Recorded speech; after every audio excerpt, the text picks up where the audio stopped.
السلام علیکم دوستان گرامی. علامه ابن قیم جوزی در کتاب نفیس خود الفوائد آورده است که قیل لبعض العباد الی کم تطع بنفسک قال راحتها اريد. میگوید نفرانی از عابد پرسیدند تا کی نفست را در مشقت گرفتار مینمایی، تا کی خود را اذیت میدهی، چون دیدن در راه طاعت زحمت میکشد، طاعت زیاد انجام میدهد.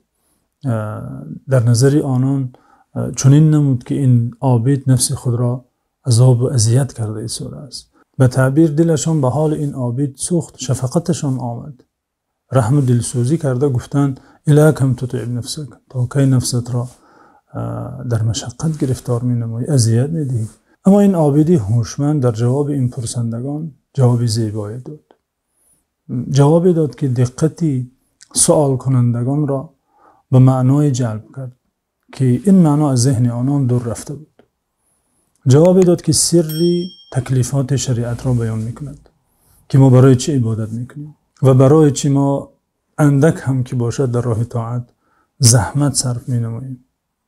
در جواب گفت راحتها اريد، من راحت این جانم را میخواهم، راحت این نفسم را میخواهم. این طاعت های اندک که انجام میدهم باعث راحت ابدی در حیات آخرت میگردد و هر که میخواهد به نفسش شرایط خوب و راحتی کامل و لذت و نعمت فراهم سازد باید اندکی در این سرای امتحان در این دنیای امروز کمی در راه طاعت نفسش را زحمت دهد، طاعت انجام دهد. اگر راحت نفسش را میخواهد، اگر لذت و خوشی و نعمت ابدی برای این جان میخواهد، اگر برای جانش دلسوزی دارد، شفقت دارد، باید در اینجا در راه طاعت بکوشد و زحمت کشد.